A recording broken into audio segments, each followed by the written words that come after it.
अभी आपको लोकसभा लिए चलते हैं, चुनाव सुधारों पर क्या कहना है राहुल गांधी का, सुनते हैं। Khadi. And why is it that he only wore khadi?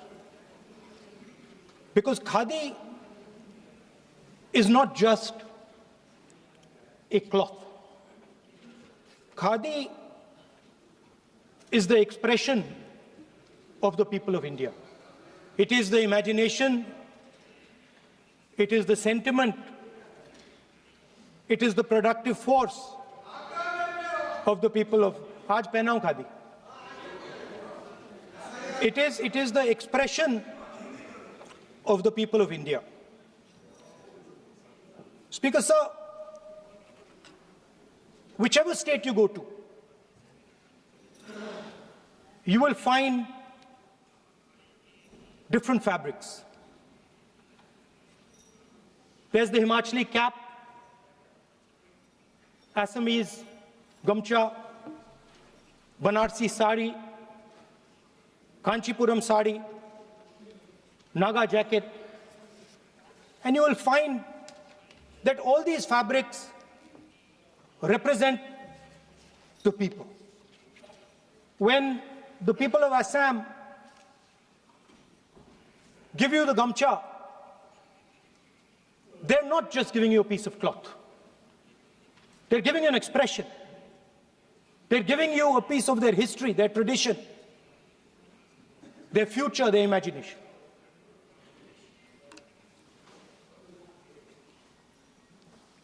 It's the same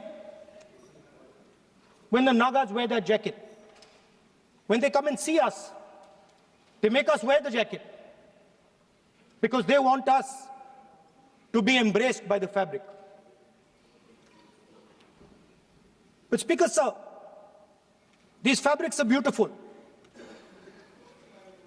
But if you look slightly deeper and you look closely at the fabric, you will find that each one of them has thousands of little threads embracing each other.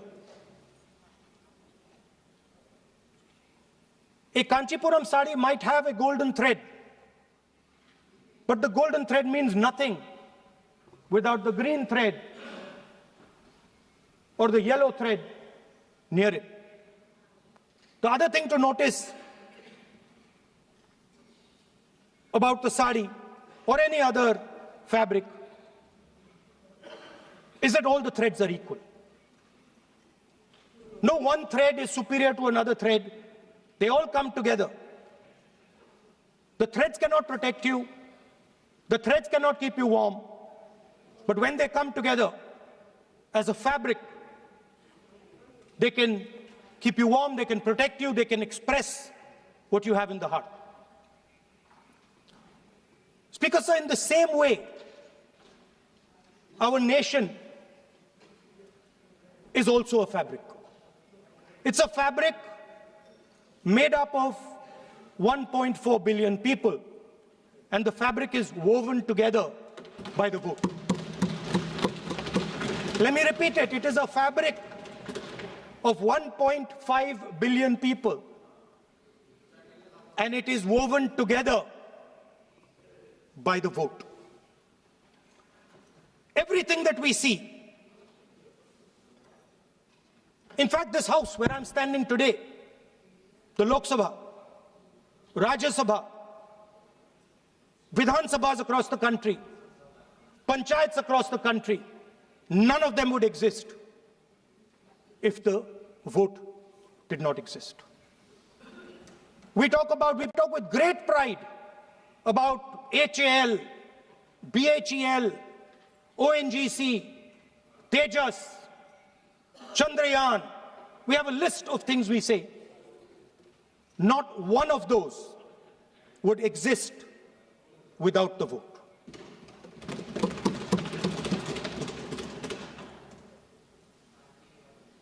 Speaker sir, it is the idea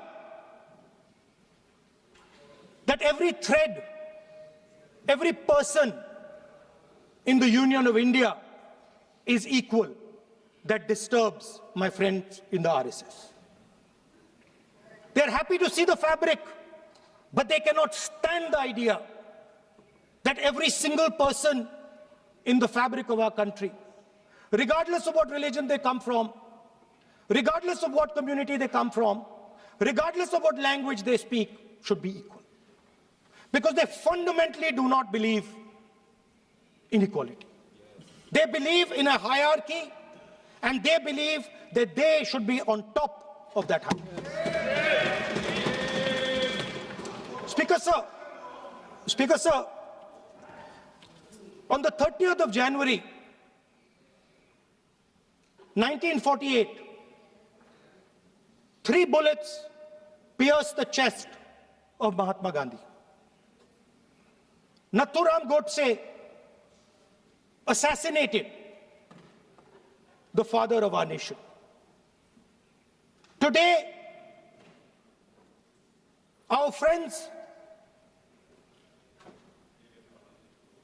do not embrace him. Today, our friends have pushed him away.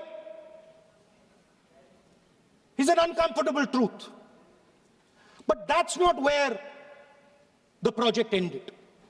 You see, as I said, everything has emerged from the vote.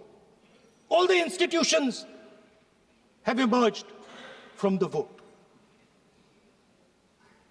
So it's obvious that the RSS has to capture all the institutions that have emerged from the vote.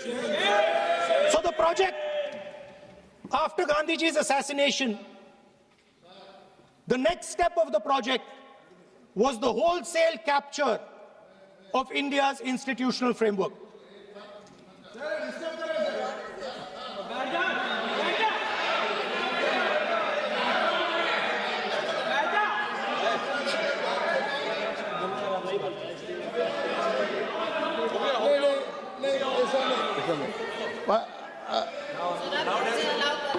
So what is this, sir? Sir, अभी नहीं पहना हुआ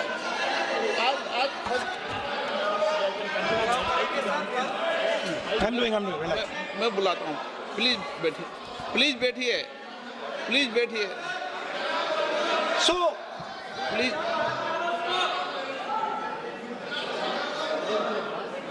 sir,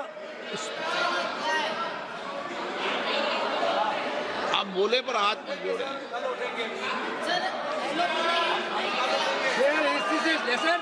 sir, these are uncomfortable truths, but they have to be spoken.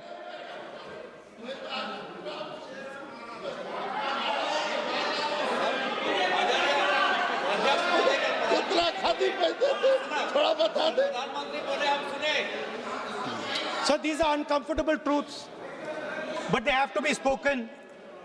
My friends don't like the connections I'm making. They're disturbed by them. It's obvious. Speaker, sir, so after the father of the nation was assassinated, his vision of an equal India, of an India where institutions belong to the people, had to be destroyed. And so the process started, and the RSS attempted to capture one institution after the other. And I will give some examples so that it is crystal clear that this is the case. Everybody knows how vice chancellors are placed on top of Indian universities today. Every single person knows this. You go to any university, you speak to any youngster in India, he will tell you that it does not matter whether the professor has qualifications, it does not matter whether the professor has a scientific temperament. The only thing that matters is the professor belongs. माननीय सदस्य एक minute माननीय सदस्य चुनाव सुधारों पर चर्चा हो रही है। सर ये मैं उसी पे कर रहा हूँ सर। आप किसी भी संगठन का नाम जो इस हाउस में उसका नाम नहीं लें। एलओपी है तो इसका मतलब ये नहीं है। एलओपी का मतलब नहीं, आप जनरल बात बोलो। आप राष्ट्रपति भाषण में बोलिए जनरल बात। सर हम लोग सुनना चाहते हैं। सर स्पीकर सर हम लोग सुनेंगे शांति से। हम लोग शांति से सुनना चाहते हैं। और ये आप लोग सुनिए ना क्या कहना चाहते हैं। धमकी देंगे आप? हम लोग सुनने के लिए बैठा है। अभी तक नेता प्रतिपक्ष एक शब्द चुनाव सुधार पे अभी तक आया ही नहीं है। संसदीय कार्य मंत्री बोल रहे हैं। मैं स्पीकर का परमिशन से ही बोल रहा हूँ। हम सुनने के लिए बैठे हैं। अरे हम सुनने के लिए बैठे हैं। नेता प्रतिपक्ष चुनाव सुधार के लिए जो सुझाव देंगे सुनने के लिए तो हम बैठे हैं।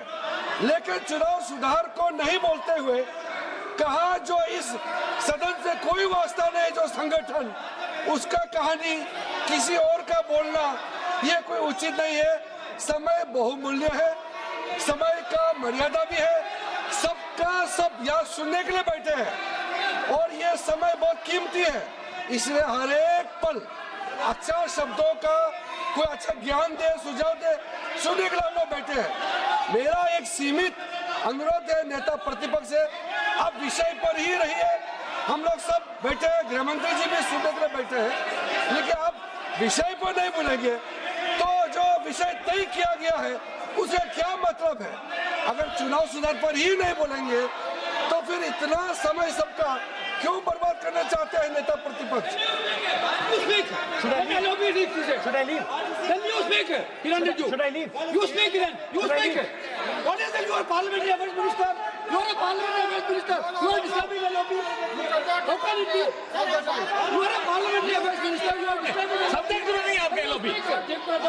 आपका lobby subject में नहीं है. ये विषय कर रहे हैं. The discussion. One second.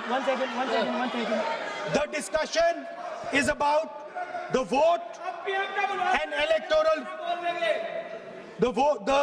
The discussion is about the vote. एक मिनट सर मुझे बोलने दीजिए।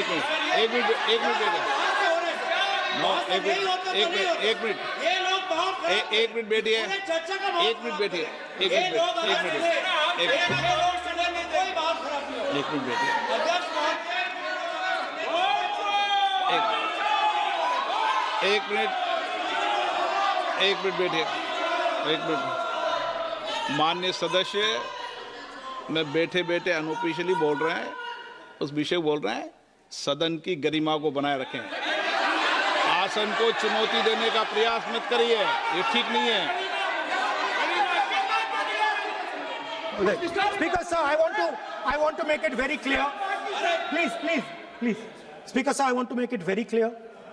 The discussion is about votes. The discussion is about the stealing of votes. The discussion is about the SIR, and I am framing my discussion about votes. Yes. And what is happening here is patently unfair. I am not being allowed to speak. I am being disturbed, and I put my protest here. I have done absolutely nothing wrong. I am talking about the subject. In order to capture the vote, you have to capture institutions. I am saying that institutions of India are captured, and I will come to the point, which is Election Commission is captured.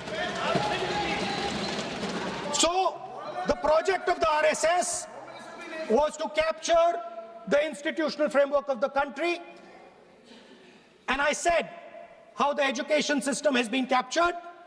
Vice Chancellor after Vice Chancellor after Vice Chancellor is placed not on merit, not on capability, not on scientific temper, but on the fact that he belongs to a particular organization. Second capture, which helps in destroying democracy, the capture of the intelligence agencies. We have the Home Minister sitting here, the capture of the CBI, of the ED, of the Income Tax Department. And the systematic placement of bureaucrats who favor their ideology and attack the opposition and anybody who chooses to oppose the RSS. That is the second institutional capture. And the third there are many more. I can go on. And the third institutional capture. What is this?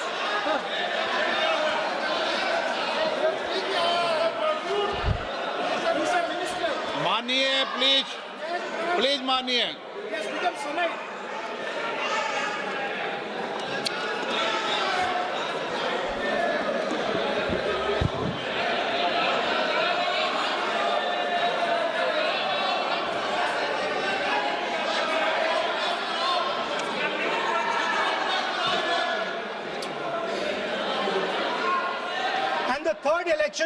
The third capture of the institution that directly controls the election system of our country, the Election Commission. Now, I'm not saying this without proof. I have put forth adequate proof about how the Election Commission is colluding with those in power to shape the elections. But I want to ask three questions first, which will make it very clear that the BJP is directing and using the Election Commission to damage India's democracy. The first question, why is it that the CJI was removed from the selection panel of the Election Commissioner? What motivation could there be to remove the CJI?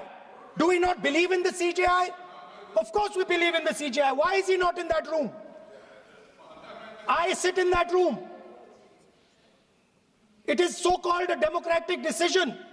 On one side, Prime Minister Narendra Modi and Mr. Amit Shah. On the other side, the leader of the opposition. I have no voice in that room. What they decide is what happens. So the first question, why is the Prime Minister and Amit Shah so keen on choosing exactly who the Election Commissioner is going to be? Second question, and even more devastating question, no Prime Minister has done this in the history of India. In December 2023, this government changed the law. They changed the law to make sure that no election commissioner could be punished for any action they take while they are election commissioner. Yes. Immunity. Why would the Prime Minister and Home Minister give this gift of immunity to the election commissioner? Why would they need to give this tremendous gift that no Prime Minister has given ever before to the election commissioner? Yes. Mr. Shah is looking into the ceiling.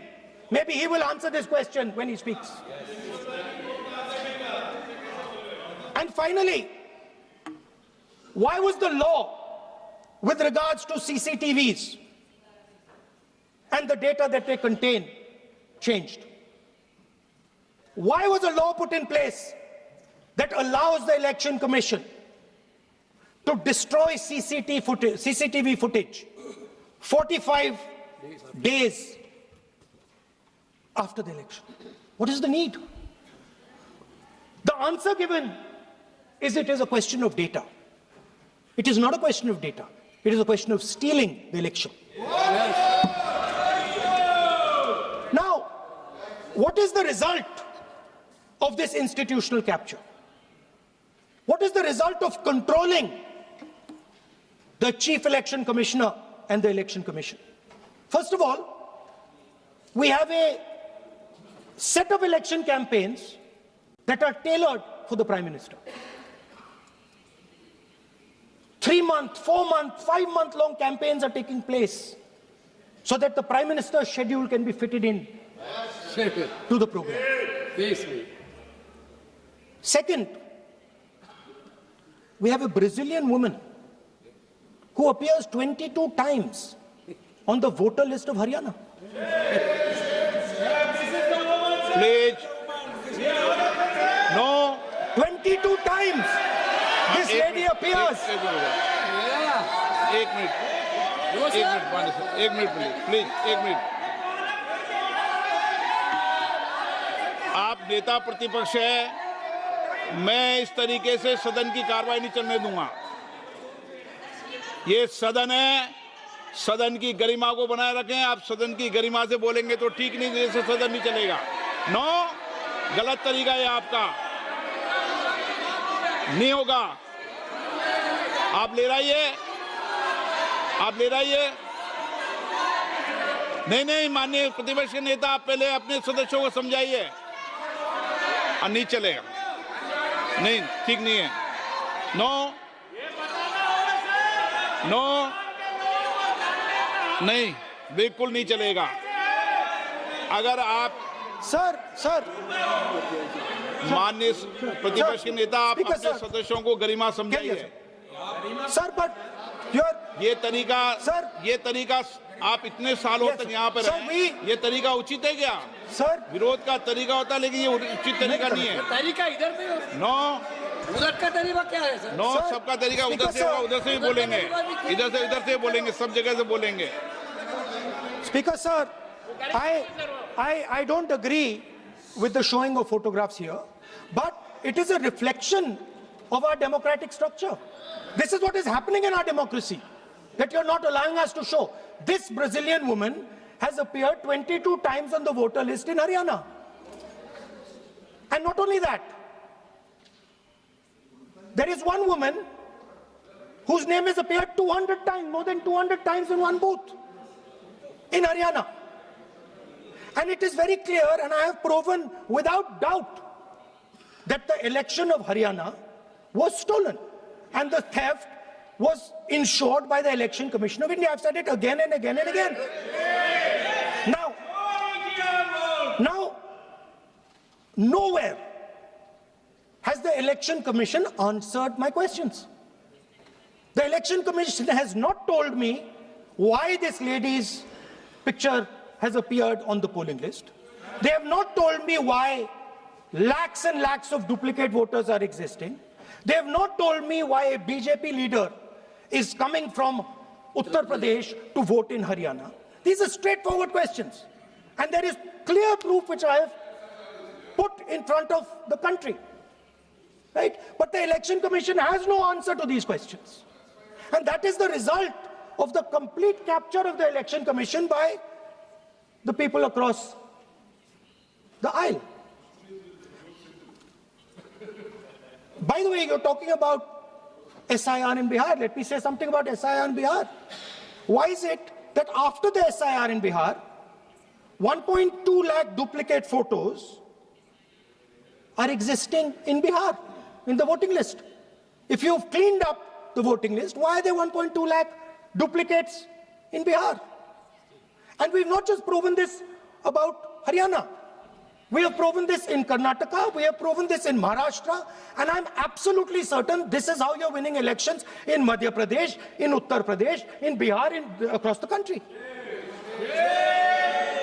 Now,